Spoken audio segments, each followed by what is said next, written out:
तर नराळमधनं सकाळी सायकलीवर जायचं. मग मी सकाळचं सगळं आवरायचो, जेवण करायचं आणि सायकल घेऊन जायचो.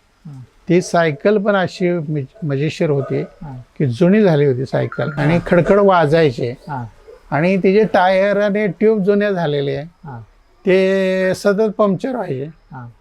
पावसाळ्यात आम्ही काय करायचे की कुठेही वाहतं पाणी बघायचं आणि ते सायकल पाडायचे आणि पंक्चर काढायचे साहित्य आमच्याकडे होतं.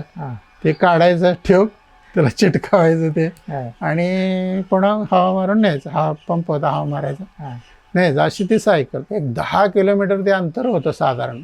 म्हणजे नराळ ते वायफळ रस्ता, गाडी रस्ता किंवा पायवाट ह्याच्यावरनं ती सायकल न्यायची. खाच कळग्याचा रस्ता वायफळला जायचं आणि वायफळवरनं बनाळीला जायचं. एकटंच जायचं, एकटाच माणूस, म्हणजे त्याला सोबत वगैरे काय नाही. आणि सकाळी जायला 10 किलोमीटर जायचं, दमून वर्गात बसायचं, उशीर व्हायचा, मास्तर कावायचा.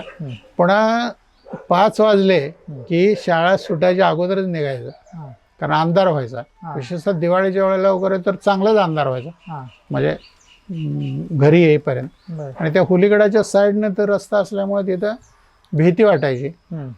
मग ते अभ्यास करणं, अटेंड करणं, शिकणं हे राहिलं बाजूलाच. हे रोज जायचं आणि रोज यायचं, हे हेलपाट घालण्यावरच सगळं वर्ष गेलं आमचं. याची कसरतच असाय रोज.